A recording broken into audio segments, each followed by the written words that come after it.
Hello, everyone, and welcome to Avoid Being a Bargain Deal by Knowing When to Negotiate. So, let me start off by giving you some stats. One stat we probably all are very familiar with is women make just 83% of what men do, and that gap is wider for women of color. And according to a new Equal Pay Day study released by Credit Karma, 31% of women say they still don't feel comfortable asking their employer for a raise. 66% of women say their current salary is holding them back from reaching their financial goals, including paying off debt and saving for retirement. And 35% of women surveyed said their low salaries were preventing them from being able to afford necessities like rent. And nearly 60% of women never negotiate their pay at all. So, hello, I'm Jody Flynn. I'm a leadership development consultant and executive leadership coach. I help companies attract, retain, and promote more women into senior leadership. And I am delightfully joined by Anna Papalia, the creator of Shift Profile, an industry-leading personality assessment that teaches job seekers and hiring managers how to interview better. She's a former director of talent acquisition and a career coach, and she founded Shift in 2011 to empower job seekers with self-awareness and teach hiring managers that the most important business decisions are made in interviews. Anna, thank you so much for being here with me. Thank you, Jody. It's nice to be here. Such a delight. And I remember when we were introduced, a colleague of mine shared with me a video you had done about some thought process that people go through while they're interviewing around, should I ask for more money or should I not? And if you could, please share with everyone what that insight was. Sure. Well, first off, thank you for the introduction. And I need to preface it with the fact that I was a director of talent acquisition in the corporate world. I've been in HR and recruiting for a very long time. So I made lots of job offers. And I know firsthand how people respond to those. And I'll add, some more statistics here to the list that you just mentioned. I would say that more than 85% of people never negotiate, and especially women. If anyone negotiated, it would probably be men in those, in my experience, and that's anecdotal, obviously, but I think it holds to all the research that's out there. I think, especially for women, if that's who we're talking about, female leaders, there is a thought process that they don't want to rock the boat. That they fear that if they do that the offer will be rescinded. They also think that if they just get the job, they're going to start working and show off and show how invaluable they are, and then they'll surely give them more money. They'll give them an increase, they'll up the salary, they'll reevaluate. And that really seldom ever happens. I think we all know this from personal experience. Your salary really sets where you are, and it has been very well researched that most of increases in the corporate world are only 1 to really 3%. We could say 5 to be very generous. So one of the biggest reasons for you to negotiate a salary going in is that this is going to set your earning potential for a very long time. So while I know that there are some anxieties and nervousness about asking for more money and being weirded out or scared that they're going to rescind the offer, for me, it's well worth the risk. Also, I've never personally seen anyone get their offer rescinded by just simply saying, is this negotiable? It is worth the risk, and it's worth you getting over some of these anxieties because it's going to set your earning potential for the next 3 to 5 years or however long you're at that organization. So to sum up some of what you shared, you're more likely to see an increase before you start the job than you ever are after the job, because the The increases after that are roughly between 1 to 3, perhaps 5%. And those increases are based on your starting salary. So this is why, if anyone's wondering why the pay gap gets exponentially larger as we go into our careers, is because it starts from that starting salary and ripples out.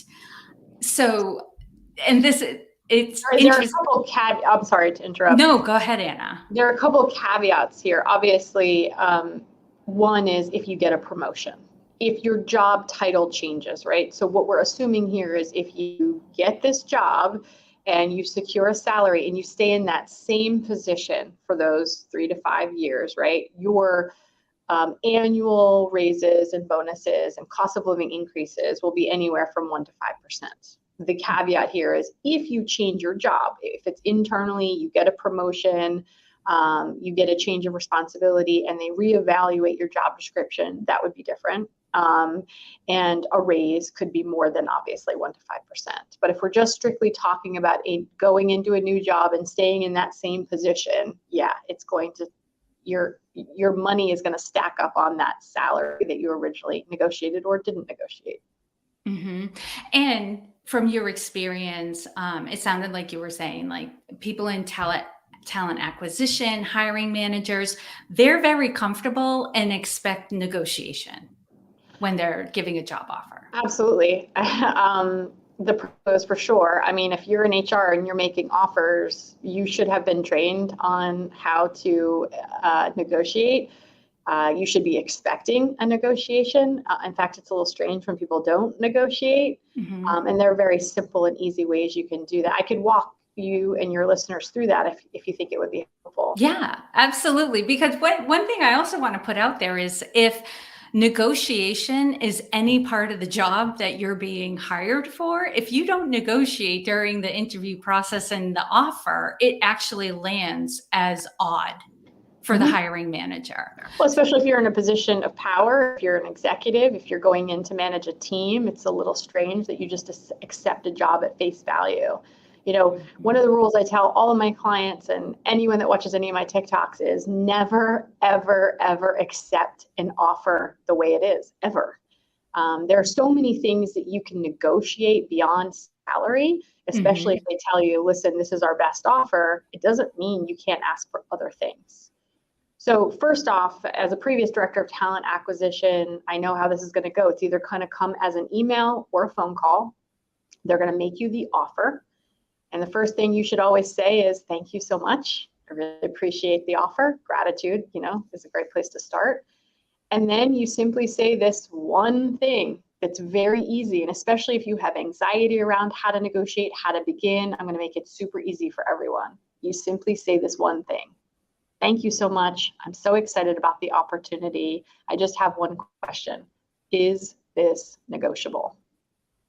Now, that means that this recruiter or director of talent or HR person or hiring manager is going to have to come back and say, no, it isn't. This is our best offer. Or they say, yes, well, what are you thinking? Maybe we can do something for you. Now, if they say, no, it's not, you know that you've gotten your best offer. You can sleep at night. You asked, and this is their best offer. Now, I've had commenters write, like, what if they lie? Well, you can't control if people lie, right? But let's say that, they say no, okay. You can also ask them to negotiate. If they say it's not negotiable, you can say, okay, well, would you negotiate PTO or different benefits or, tuition reimbursement or things like that? Mm-hmm. Now, let's imagine they say, yeah, we might be able to do something more for you. How can we make this offer better? Let's have a conversation. You need to be prepared to have that conversation. Let's say they offered you 80, but you were really hoping for 90. You can simply say that, and being very honest. Say, I was really hoping for 90 here. Now, what they're probably going to do is they're probably going to say, okay, let me run this up the corporate flagpole. Let me go talk to my boss. I'll get back to you. And they're going to do that. They're going to talk to the CFO. They're going to see if there's more room in the budget, or perhaps they already know what their room is. And they may come back to you with an expanded offer of 85. It's not 90, but it's 85. You got 5 more. Now is your chance to accept or decline. This is not a hostage negotiation, because then you can't say, well, also, okay, well, if you're only giving me 85, then I also want like free parking and all this. No, it's not a hostage negotiation. You have to know what you want going in. And when they come back to you, you have to know if you're going to say yes to 85 or decline it. And so what you're saying is put all your chips on the table. Like, I'm hoping for 90. I'd like a free parking space. I would like to work from home 3 days a week. And I'd like an extra week of PTO. Like your whole wish list should be right up front. Yes, because put yourself in their shoes. This is a recruiter, director of talent, HR person. They have to talk to somebody else. Sometimes you're talking to the person who's making the decisions. Either way, you're going to make their job easier if you tell them everything up front. These are all the things I want. It's kind of like buying a house. These are all the things I want. They get to choose what they can give you, how they can negotiate, how they can help you, and then they come back to you with an improved offer. And then you have to know, if they don't give me this, or if they don't meet my salary requirements, I'm going to walk, or I'm going to accept. If they give me any more than this, I'll be happy, whatever.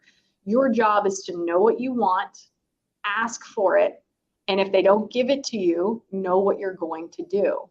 Their job is the same thing. Know what they can afford, know what they want to pay you, make you a fair offer. And if they offer it to you, I've been in this position being a director of talent so many times. We make our best offer and someone may decline. They may turn us down, or they may shop it around. They may have other offers. So we're not always going to win either on our side of the table. So it doesn't mean just because you've been made an offer, you have to accept it. There are lots of other jobs out there. There are lots of other companies. You may have other interviews going on. So it's up for you to decide ultimately.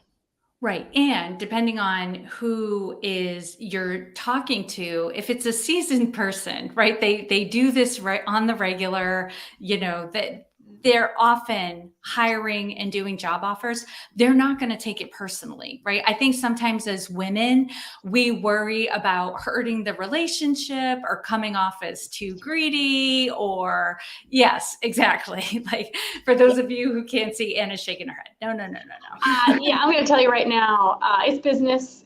You need to look at this like business. I know it's harder because this triggers feelings of worthiness or unworthiness. It triggers feelings of, I only have like 75% of the skills on the job description. And in your mind, you're thinking like, I don't even know if I can really do this job. It's a stretch for me. And you're worried and you have all your own anxieties. Don't let that get in the way of you negotiating your offer. Don't. This is so important that you hear me when I tell you, when I was a director of talent and I made someone an offer and they said, okay, great. Like, I was really hoping for 10 more. I'd be like, okay, let me talk to my CFO. I'll get back to you. Click, call the CFO. Like, it's a job. It's a job for me. It's not my money. Now I own a business. And if I were paying you a salary, it still wouldn't feel personal. It would be a little bit more personal than when I was in the corporate world. But for most of these corporate jobs, when you are negotiating, you're not doing it with your hiring manager. It's one of the reasons why HR and directors of talent exist. We provide that different layer so you don't have to negotiate with that person who you're going to be reporting to, right? Right. And they're trained to do these things. They are not taking it personally. In fact, I would argue that they are going to judge you more harshly if you don't negotiate, right? Yes. And that's what we talked about earlier. It may come across as odd if you're not negotiating. And also, in this job market, you likely are, if they're making the job offer, you're the person they've been looking for, and you've probably beaten out other people to get to this stage of the game, right? I know, we hear that statistic all the time that women don't apply for jobs unless they meet nearly all of the criteria, whereas men, if they meet about half of their criteria, maybe less, they'll give it a shot, right? So you've already been through the interview process. You've talked to the people who are going to be managing you and who know the job that you're going to be stepping into. You're having the job offer conversation for a reason. You have been chosen. And so you are welcome at that negotiating table. And it's all just part of the process. So all the stories and everything else that goes into it, right? Sometimes we can't help that comes up for us, right? It just naturally does. It's part of conditioning, but you can have a conversation with yourself and put it aside and then do the negotiating, like be the leader that you're going to need to be in the job that you're going to take. 100%. Absolutely. I mean, I can't stress this enough, how important this is for your own levels of confidence and just something that you have to do to be a great leader. And in my mind, being a leader means that you can have difficult conversations, you can advocate for others, but you should especially be able to advocate for yourself. It is incredibly important. And that's what negotiating is. Let's be honest, you're advocating for yourself and knowing what you need, like the statistics you cited earlier of people that can't pay their own bills or their rent because of their salary. What can you control? You can control asking this question. You can control at least putting it out there. Now, whether or not they do it, that's up to them, like I said, but what you can control is asking. Every time I make a video on how to negotiate and put it on TikTok, people inevitably will comment, well, why would they give me more money? Or why would they negotiate? And I say exactly what you just said here, which is, well, they want you. Don't forget that. And as women, we have a tendency to forget this, that you beat out all these people. Usually, when you open a job in the corporate world, you get, maybe 100 resumes, and then you'll get 20 or 30 that you phone screen, and then you interview 5 to 8. And then if you're the one, you've beat out essentially 100 people for the job. Don't forget that. And don't forget that this hiring manager wants to fill the position, and they've gone through the hiring process and they've done everything that they've done, and they found you. And don't minimize that. Women have a tendency to minimize this and think, well, I'm not that great, or I should just be glad that I have this job. And nice girls don't rock the boat. Don't believe any of that, right? Like, they've chosen you, and you need to advocate for yourself in order to be a good leader. You need to have these difficult conversations, but just most importantly, you need to know that you are wanted, you are valuable, you are worthy. And this is a normal business discussion to say, is this negotiable? I was hoping for X. It is not greedy. It's not anything extra. Right. And I want to go back to the point of, you need to do this so you can be the best leader that you can be, because this is the thing. You need to know, how do you need to be compensated so you can show up as your best self? Because what can happen, and I've seen this in my career, is somebody's in the job, they've been doing it for 6 months or a year, and suddenly resentment starts to crop up because they're not being compensated enough or fairly to do the job that they're doing. So if you're not negotiating for the compensation package that feels good for you, right, you will eventually resent it. You won't be able to bring your best self. So in essence, when you're negotiating the job offer, you're negotiating for your team as well, so that you can be the best leader for your team. And I would take that a step further. I mean, there is this locus of control here, right? Like, no one's putting a gun to your head saying you have to accept this offer. Yes, maybe you hate your current job and you want to jump ship. And maybe you've been undercompensated, and this little bit more will be better than the previous place. But you need to stop yourself, really, truly, and ask yourself, what do you need in order to feel worthy, in order to feel as though you are well compensated for the work that you do, knowing the work that you do, knowing if you go above and beyond, and knowing what type of leader you are? Is this money that they're offering you going to make you feel good? If not, don't take the job, right? Go look for other positions. We want to make sure that you feel valued and well compensated. And at the end of the day, you are the one that makes the decision to accept the job or negotiate it or look for something else. Now, right now, there are a lot of opportunities and not as much talent, so it's a pretty good time to be looking. And it depends on your industry, it depends on your level. Executive positions are always a little harder to find. And yes, you may need to take a little bit more time if you have a very specialized, skill set. But if you truly, in your heart of hearts, don't feel as though you will feel well compensated, negotiate or look for something else, because it rarely works out, right? Like we were talking about at the top of this conversation, it's this sort of magical thinking that, once I get in there and show them all that I'm worth, they're gonna, realize they're not. That's not the way it works. Or they might realize you're invaluable, but they only have so much money in their pool to give their whole team. Or they may realize that you're a raises. bargain. Yeah. Right.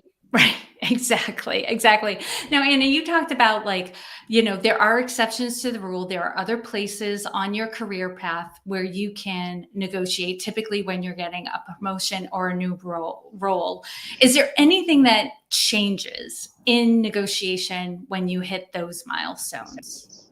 When you hit what milestones? So say you're offered a promotion and it's one you've really wanted, right? It's a huge honor and you're ecstatic, but a lot of people don't realize it's just like another offer is on the table. But does anything change at that point? When you're negotiating a promotion salary, I think what changes is they then know you. They know your work product, so you can leverage that even more. If you've worked hard enough to get a promotion, you can be even a little bolder, and they need you. You're a known entity. You know the system from the inside. You know what comp packages look like from a better angle, because when you're new to the organization and outside, you don't really know what other people have and get. So don't be afraid to be bold. The world, really,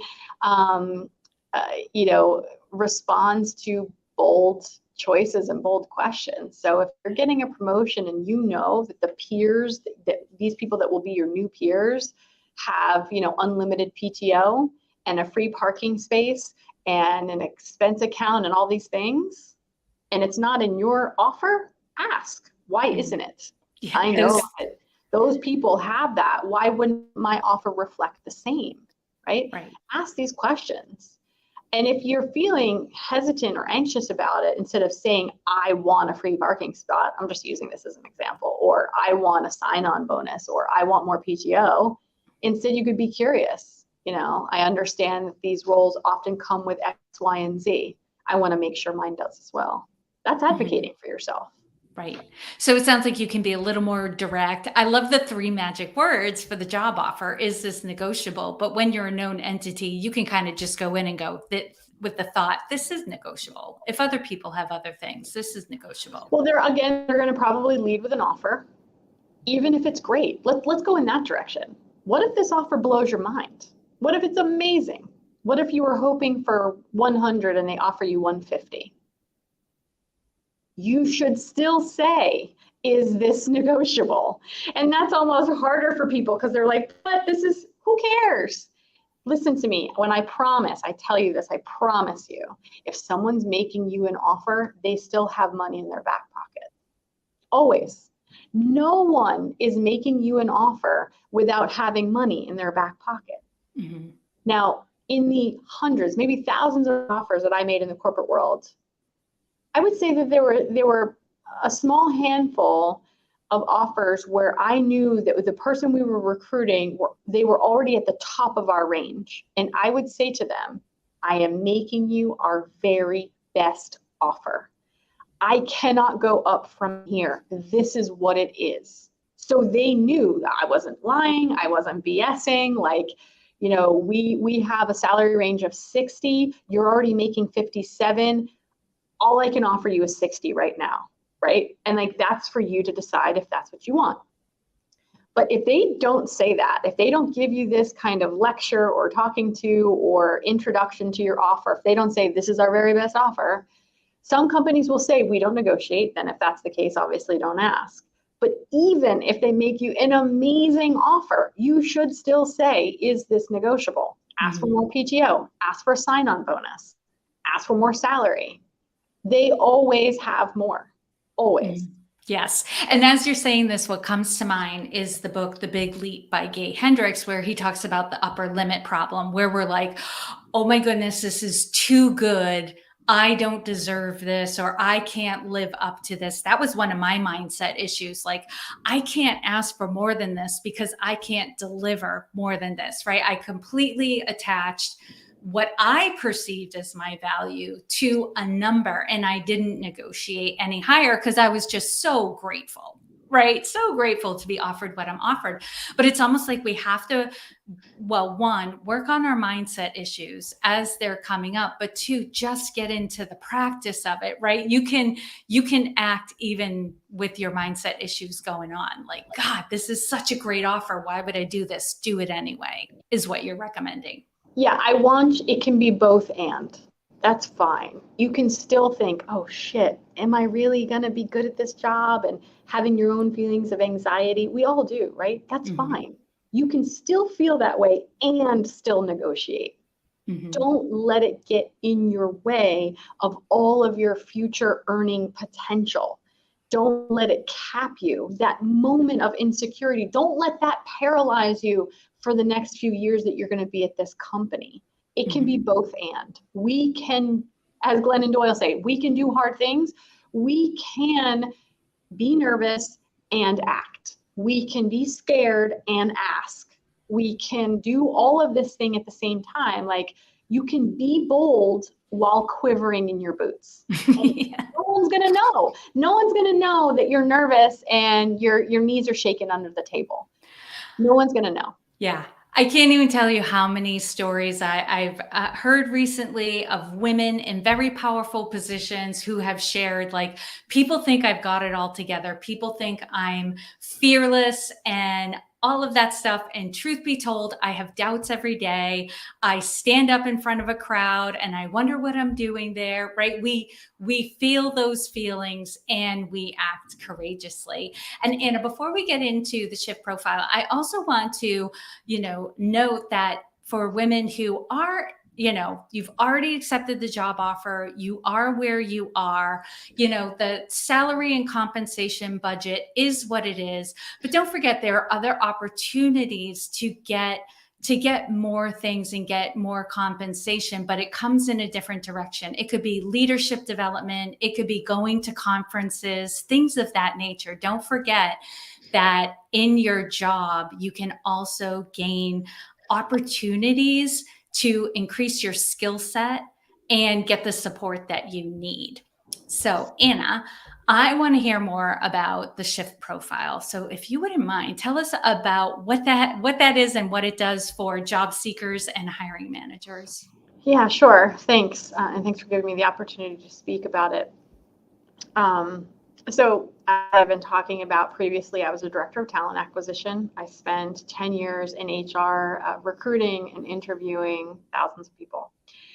And in 2011, I left my corporate job because I just had this calling, this feeling that I wanted to teach both job seekers and hiring managers how to interview better. And having been on the corporate side and on the hiring side of the table, the interview table, I realized that we don't have any tools backed in science and research, and we don't have a formalized language on how we teach people how to interview. I worked at Temple University's Fox School of Business for 12 years, and in the first 5 to 6 years, I developed a framework, and I started to think, why are some of these students not getting it? Or if I'm telling everyone to interview like this, why isn't it really clicking? And I realized that teaching people how to interview, there's a problem. Not only do we not have a formalized language, but we also have a tendency to just tell people to do it the way we do it, right? Be extroverted, get there 15 minutes early, tell good stories, sell yourself. But I started to realize that these tips weren't landing with some people, with my clients, with my students. So I started conducting research, and I had a light bulb moment, and I realized that what if we don't all interview the same way? What if it's more based on our levels of introversion and extroversion and our personality rather than just this is something you just all should do the same way? So that led me down 2 years of collecting research at Temple, and I found that exactly that. We have interview styles. There are 4 primary interview styles. You're either a charmer, a challenger, an examiner, or a harmonizer. And all of those have 2 nuances. So you can go to my website, shiftprofile.com, and take our interview style assessment and receive a 40-page customized interview prep workbook for hiring managers or job seekers. And my goal and my intention in my business is to teach everyone to interview better from a more meaningful place. Meaning, I'm not telling you, Jody, hey, do all these things that I do, because I'm a charmer in interviews and you may be an examiner, and our wires are going to get crossed, and the way that you make an impression is much different than the way I make an impression. So one of the ways I hope to revolutionize the way we talk about this and the way we do this is by starting that real conversation that if you're interviewing as a hiring manager someone and you think, I didn't really click with them, maybe it has more to do with their interview style and less to do with how they do the job. For example, charmers go into interviews wanting to be liked. Challengers go into interviews wanting to be heard. They want to be themselves. Examiners go into interviews wanting to get it right, like it's a test that they're going to pass or fail. And harmonizers go into interviews wanting to adapt. They look at it like an interview, like a tryout for a team that they want to join. So if we have this basic understanding of how we all interview, both hiring managers and job seekers, we now have a language to talk about it. We have customized reports that let us know, as a charmer, you prioritize getting someone to like you. So you may use stories and compliments to win someone over. But your wires may get crossed if you're interviewing with an examiner who only wants to talk about facts, figures, data, and their qualifications, and they don't want to make a connection, and they don't go into an interview wanting to be liked. They go into an interview wanting to be seen as qualified. And that sets everyone up for different experiences. This is my hope for how we revolutionize how we teach people to interview. And one last thing here, I know I'm going on and on, I'm so passionate about this, but 90% of hiring managers are never trained to interview. That means that they have all the power and no training. And this is one of the things I hope to change in my company using this framework. So we sell this to colleges all across the country, career development programs. We sell it to corporations so we can train hiring managers to do exactly what I'm talking about. I sell it to private individuals through my website. I share TikTok tips all the time on Facebook and TikTok and Instagram, because my mission here is that we change the conversation about how we interview. And I have a book coming out in spring 2024 called The 4 Interview Styles, The New Science of Interviewing. And that's my goal. This is my intention. And I hope that it gives people real pragmatic tips and help on how to interview in a more meaningful way so they feel seen, validated, and understood. And I'm not just telling them, hey, do this to get the job. It's not about that. It's about how do you show up authentically? How are you? If you're an introvert, I don't want you to pretend to be an extrovert in interviews. And that's what the Shift profile will tell you. Your levels of introversion and extroversion in interviews, how you come across, your approach and style, things like that. Yes. And I love that you are passionate about this, because I'm speak more to people on the hiring manager side. I can't even tell you how many leaders say this is one of the most anxiety inducing decisions in their business. You even said that the most important decision you make is in the interviews, because they want to get it right. They want to have the right person, and they want to set the right person up for success in the job. And it's done in the interview and in onboarding. And the number of leaders who've said, like, I can't get it right because I've made bad decisions in the past. It always felt like the code that couldn't be cracked, right? How do you do this well? So having more tools and information and research on this very subject is so key. So I love that. Anna, thank you so much again for joining me and for sharing all your wisdom and expertise here. And just for those who are watching and listening, I'm just going to leave you with a little tagline: always be negotiating. I love it. Thank you so much, Jody. This was fun.